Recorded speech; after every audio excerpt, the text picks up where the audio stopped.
To watch this topic in Hindi, skip the video to 3 minutes and 47 seconds. Hello everyone.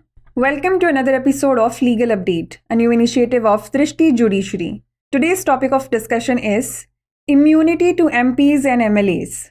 First, let us see why is it in the news.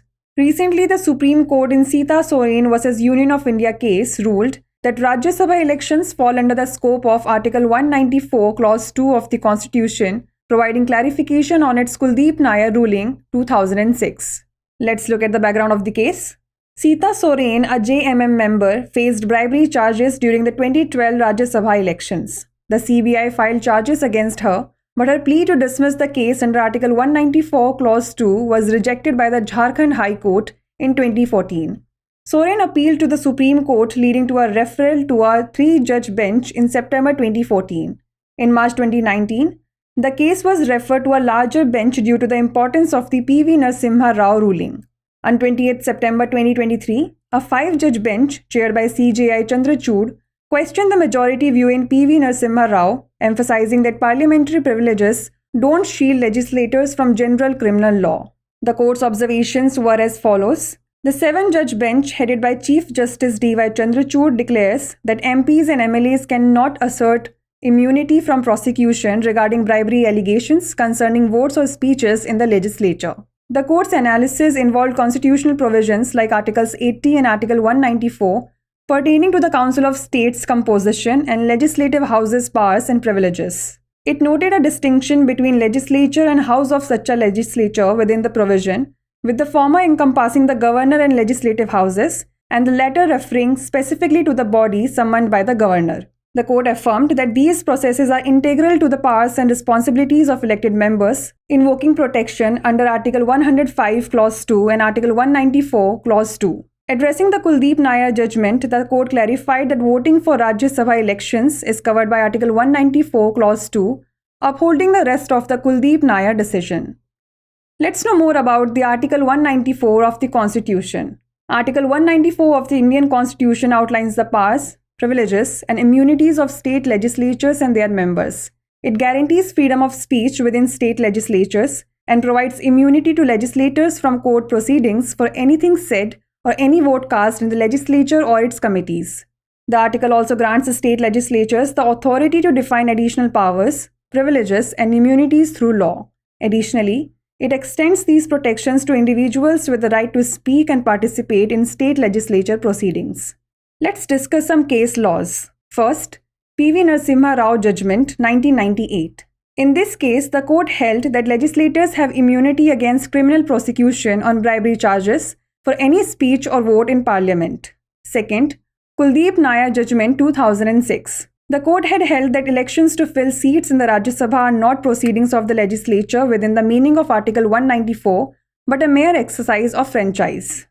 Before we wrap up, here's a question for you. What privilege does Article 194, Clause 2 of the Indian Constitution provide?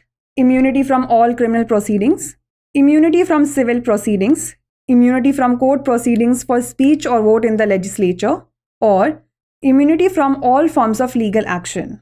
Send the answer to this question in the comment section. Like, share and subscribe for more such content. नमस्कार, दृष्टि judiciary की नई पहल legal update programme में आपका स्वागत है। आज हमारी चर्चा का विषय है सांसदों और विधायकों को छूट। सबसे पहले जान लेते हैं यह चर्चा में क्यों है। हाल ही में सीता सोरेन बनाम भारत संघ मामले में सुप्रीम कोर्ट ने अपने कुलदीप नैयर फैसले 2006 पर स्पष्टीकरण प्रदान करते हुए फैसला सुनाया कि राज्यसभा चुनाव संविधान के अनुच्छेद 194 खंड 2 के दायरे में आते हैं। आइए जान लेते हैं मामले की पृष्ठभूमि। झारखंड मुक्ति मोर्चा सदस्य सीता सोरेन पर 2012 के राज्यसभा चुनाव के दौरान रिश्वतखोरी के आरोप लगे थे।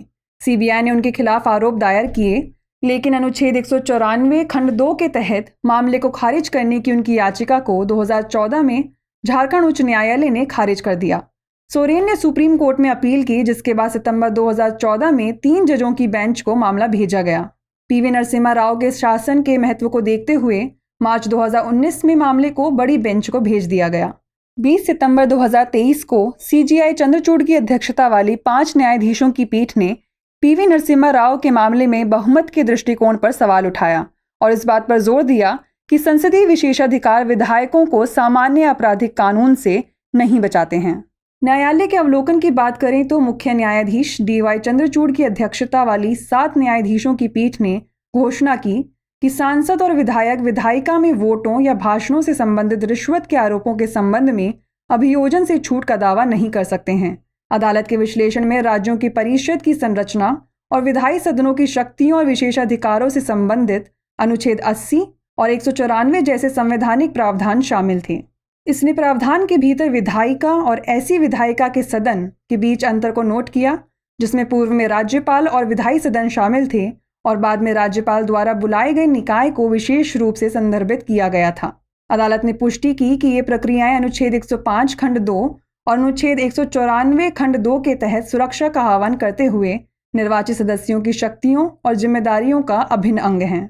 कुलदीप नैयर फैसले को संबोधित करते हुए अदालत ने स्पष्ट किया कि राज्यसभा चुनाव के लिए मतदान अनुच्छेद 194 खंड 2 के अंतर्गत आता है और कुलदीप नैयर फैसले के बाकी हिस्सों को बरकरार रखा। चलिए जान लेते हैं संविधान के अनुच्छेद 194 के बारे में। भारतीय संविधान का अनुच्छेद 194 राज्य विधानमंडलों और उनके सदस्यों की शक्तियों, विशेषाधिकारों और उन्मुक्तियों की रूपरेखा बताता है। यह राज्य विधानमंडलों के भीतर बोलने की स्वतंत्रता की गारंटी देता है और विधायकों को विधानमंडल या इसकी समितियों में कही गई किसी भी बात या वोट के लिए अदालती कार्यवाही से छूट प्रदान करता है। यह अनुच्छेद राज्य विधानमंडलों को कानून के माध्यम से अतिरिक्त शक्तियों, विशेषाधिकारों और उन्मुक्तियों को परिभाषित करने का अधिकार भी देता है।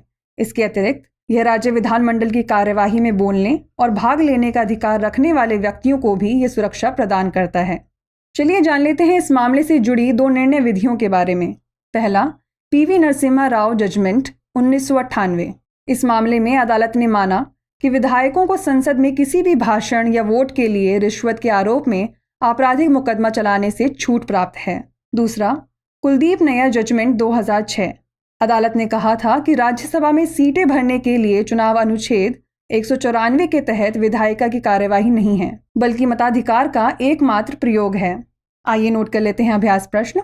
भारतीय संविधान का अनुच्छेद 194 खंड 2 क्या विशेषाधिकार प्रदान करता है?